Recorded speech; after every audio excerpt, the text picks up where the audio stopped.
Greetings. So, recently I was watching a video by Thrife, in where he takes the Loader 4 frame into some ranked PvP, although he adjusted it slightly by giving it a LUDLOW machine gun, and declared that the Tanner and LUDLOW paired together is a really good sleeper combo. And although he and his weapons performed very well in his actual PvP showings, I still have my own doubts for a couple of reasons. So in this video, I'm going to be taking a deep dive into the combo and see how I can make an optimized frame around it, or optimize the actual combo itself in any way. Alright, so off the rip, whenever I'm optimizing a build like this that has a weapon that's decent at close and medium range while having a weapon that's primarily good at close range, I try to adapt everything else in the build to try to put most of our power in one of the two ranges instead of splitting it and spreading ourselves a little too thin. Although, of course, before we get into any comparing or switching out the weapons, let's first take a look at the upsides and downsides of the combo itself. First, the Assault Rifle Tanner is good with attack power, impact, decent direct hit adjustment, manageable recoil, and decent range. However, it lacks in its fire rate, as well as bullet projectile speed, meaning that the bullets are going to have a hard time hitting very lightweight builds, reaching speeds of 360 and up. Hell, probably even 350. At a more medium-ish range, which means you're really going to have to close the distance to make the bullet velocity not much of a factor at all. And at that rate, it may be better to just use another close range, machine gun. But we'll see. And of course, the LUDLOW machine gun, which has pretty much everything you want for a close range, high impact weapon. Decent damage, good impact, good direct hit, close range. However, despite the recoil being low, and even lower than the Tanner, its fire rate is significantly higher, which ramps up that recoil significantly the more you fire. And of course, recoil control matters less and less the closer you get. However, of course, it does still matter, as accuracy is pretty cool, if I do say so myself. So ultimately, with the most recent patches, the LUDLOW is very similar to the Estrogen, except for the Estrogen's fire rate is significantly slower due to its burst, which makes its recoil much more manageable on many arms. So basically, you can look at the Estrogen and the LUDLOW as being basically the same weapon, except for you're trading recoil control for a slightly faster fire rate. So the rifle has slow fire rate and the machine gun has fast fire rate, so that means if you pair them together, it will kind of even out, which results in some very nice impact and damage buildup, as primarily impact coming from the machine gun and some nice solid damage, as well as a slower fire rate from the machine gun, which actually lands up, as you can see, pretty well with the reload times. You have pretty much an infinite flow of machine guns until the third reload, or second reload technically. Yeah, off rip. One will cover the other for a little bit, and then they'll match up together for a double reload indeed. Yeah, by the third reload. That's pretty cool. So damage racks up. It's pretty nice. However, one glaring issue does remain, and that is the recoil that stacks because of the LUDLOW. So right now we have the tool arms, which have 110 recoil control. And of course, for max DPS, you want to fire both weapons at the same time. However, that will ramp up the recoil immensely, very quickly as well. As you can see, our bloom is not very good. Of course, the closer range you get, it won't matter that much, but, given that we have two weapons, and especially the Tanner that has decent medium-ish range, you don't want to always have to barrel stuff it. Plus, other weapons like double LUDLOW or Zim, stuff like that, will be in that close range with us and will probably out-impact us. Maybe not DPS, or rather, just pure damage, but they'll definitely beat us in the stagger war if we don't have anything to mitigate it. And so, with that said, what arms can handle the recoil? We'll start at the top of the list with the Wrecker having max recoil control at 232, and it can indeed handle the entire recoil. However, if we go to the 46A, which have the second highest at 170, these cannot handle the recoil. About halfway through the LUDLOW, it gives up. Obviously, if both are not firing at the exact same time, it is fine. But again, these are very heavy arms. Also, you just can't shoot them both at the same time, which is kind of rough and kind of defeats the purpose of the actual, combination. Alrighty, so we have a pretty nice combo of weapons, but we don't have arms that can handle the recoil without going too heavy, which kind of defeats the purpose of being quick enough to close the distance constantly, especially against kites. So the only way around it, methinks, would be to switch out the LUDLOW for the Estrogen, and then pair them with either the Melander arms, as they're one of the lightest to high recoil control arms. However, even these arms give out after a little bit, although just slightly, not really enough to make a huge difference. The bloom only goes up for a split second anyway, so these arms are perfectly usable. You of course use a Lammergeier, lighter arms with an even higher recoil control, which will fully mitigate the recoil, or the Mind Alpha, my preferred arms, as they have great stats, as well as, of course, they're light enough where they don't really break the bank on speed, and yeah, have enough recoil control to fully handle these weapons. Indubitably, that max accuracy indeed. Alright, so now that we found a way to theoretically have the same result while upgrading or taking away our con of recoil, we should now conduct a test to see how fast it takes to stagger an opponent at 60 meters, comparing of course the Tanner and Ludlow, Tanner and Estrogen, and double Estrogens.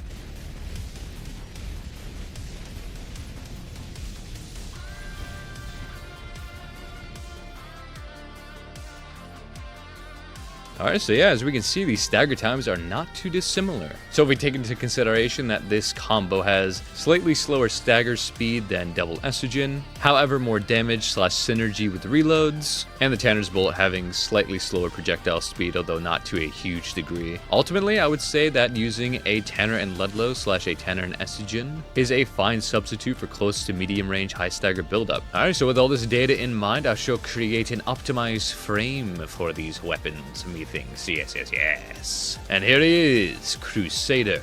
Alright, so considering the slow stagger buildup of the Tanner and Estrogen, and factoring in actual combat time, so me dodging, the enemy dodging, reload, all that good stuff, it's probably going to take quite a while for stagger to actually proc. So instead of pairing with a melee, like I usually would if I had double Estrogen or double Zim, as you can see I'm going to pair it with a shield. And that of course being a very good shield, the VP 61 PS, as it has decent defenses naturally, as well as a very nice and generous parry guard duration and stats, as well as the cooling itself is very, very nice, max, meaning it will recharge very quickly. If you want to make builds similar to this, you can of course use any shield you want, although I find this to be a nice type of all-rounder. Plus I don't use shields too often, so I feel like this is a nice little noob net for me. And then because we don't have a melee punish, I'm actually going with the Bazooka Javelin Alpha, as it has great damage, impact, and direct hit, making it a super good stagger punish on its own. And its reload ain't too bad, which means we can shoot it in or outside of stagger really anytime we want. Of course, when it is on the back, it reloads a little slower, but that's alright.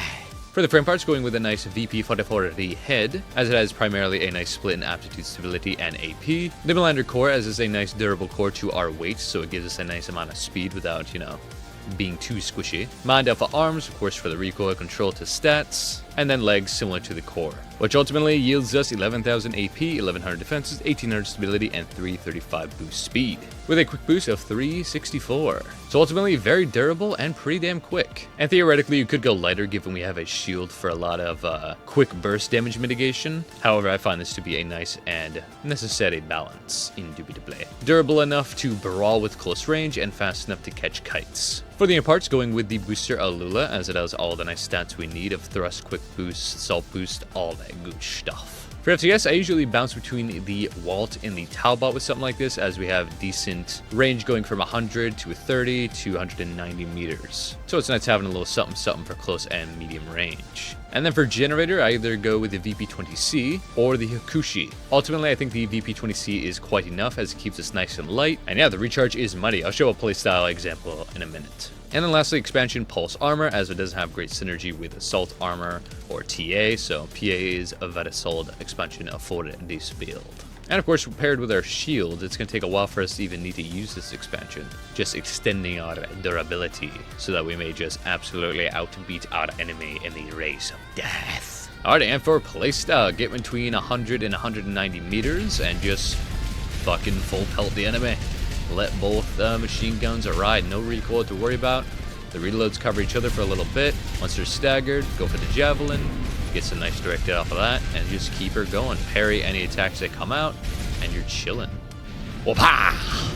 And with our energy being very quick, we can get a couple dodges, 3 or 4, and then instantly right back up by the time it starts actually recharging.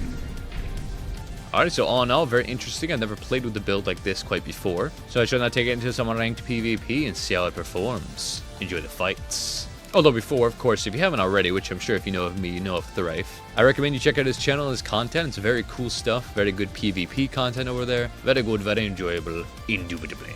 10 out of 10 would recommend. So yeah, I'll have a channel in the description, and now onto the fights. Peace. Alright. What is this?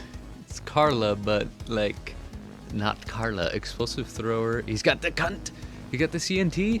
The best missile launcher, one of the best weapons in the game. I'm gonna have to report him after this. We'll see. Wouldn't be much of a crusader if I didn't shut down such travesties. Let's see what we can do here.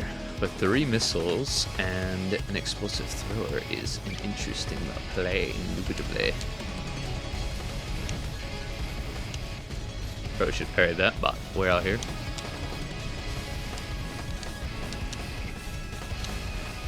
Close there. Yep. Gotta hit it with the Balteus check, if you will. And that won't reach. Now, I could just assault boost around these missiles a lot, but fortunately I do have some decent speed. Parried, very nice. Now I am winning this stagger war. Getting close to a stagger here. Probably could use some raw javelins, but that's alright.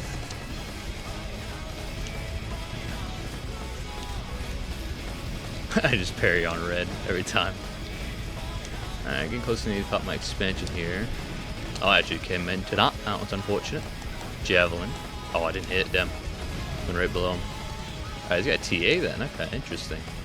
Or assault and he's patient, which I doubt.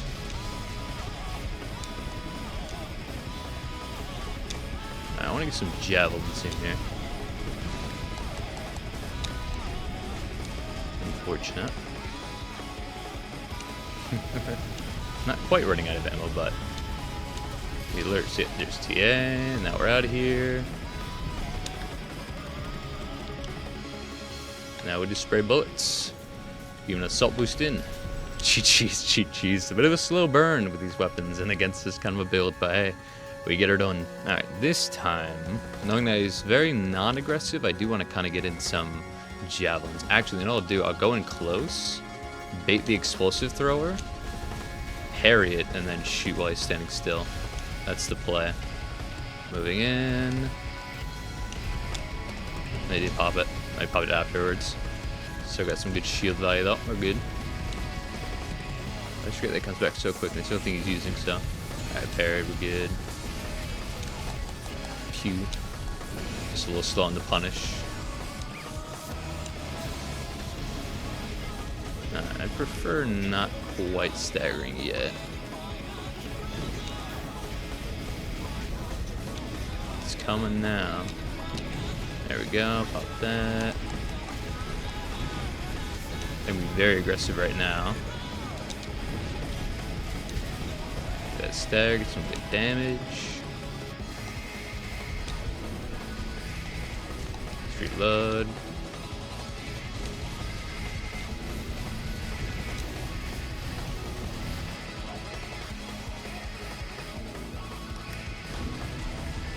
There we go, chilling.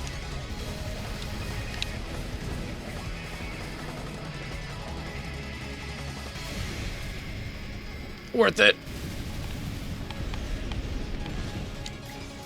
Worth it.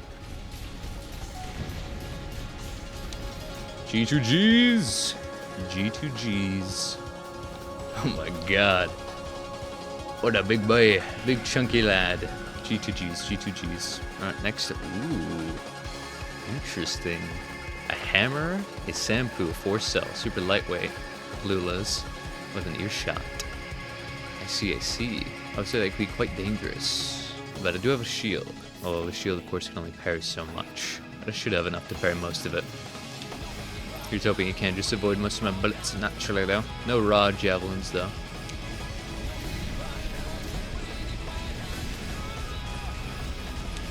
So far, so good. Parried. Below shields, below shields. The raw hammer is out here. Assault armor. Very interesting. Hammering the expansion is maybe not the best idea, but he probably thought he staggered me with the earshot. Alright, not too bad, not too bad. Let's see how one evolves.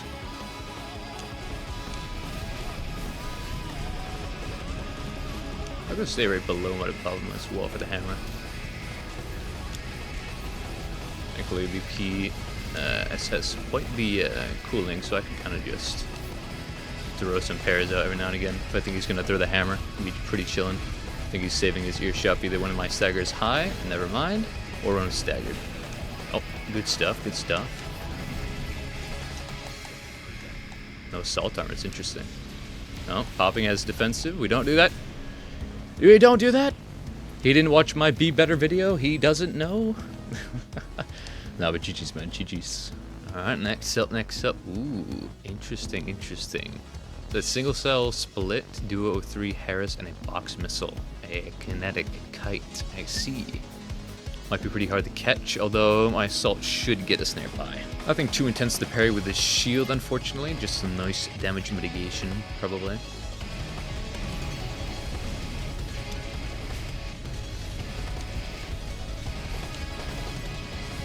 Those missiles are doing work.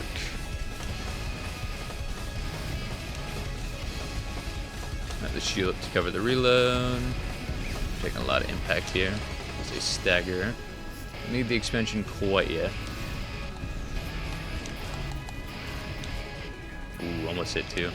I don't really have the capacity to do insane chase down, but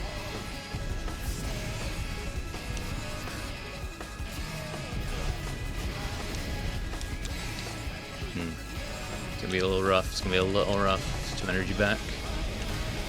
Assault armor, interesting. Okay. I understand it now.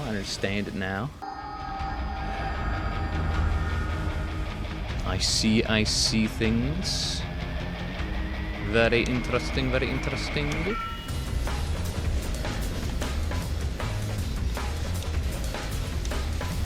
think we can stay right on him. We should be chilling for the most part. Let Harris be doing that impact damage.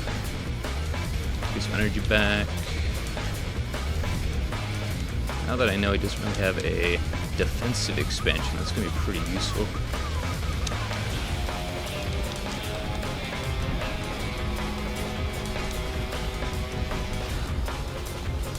Not letting that impact go down. Nice, just in time to keep the stagger from proccing quite yet. By the time it does, I'll have my javelin ready. Yeah, he's very good at evading this. I'm gonna have my tracking and split contribution of close and medium. GG's. Yeah, not easy. GG's.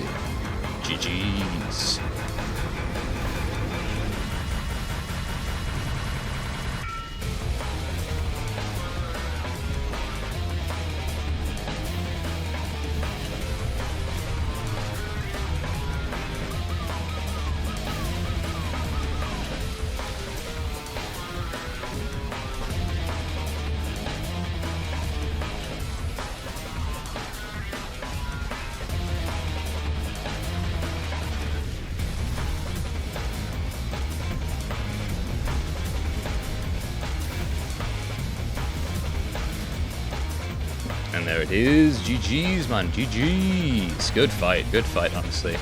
Fought some close range dudes, fought some heavy dudes, fought a kite. GG's. I like this combination. It's not bad. Alrighty. So I gotta say, that was ultimately very fun. I think this is ultimately a pretty fun and unique build that I'll use every now and again. Not too sure I'd give it to a new player trying to use something more akin to like double estrogens or double zims. But if you like something that has a little more close to medium range and can get good use out of a shield and such, then yeah, I totally recommend giving a rifle/machine gun combo a try. And again, shout out to Thrife for inspiring this build's creation to begin with. Again, I recommend you check out his channel, link in the description below. And yeah. Alright, that is it for this video. Thank you so much for watching. And of course, a huge thank you to my Egg Crusaders, my channel members, Arch, Shadow, Metal, and Magpie. Y'all are absolutely insane, and I appreciate you immensely. All this said, y'all have yourselves a very good one, and peace.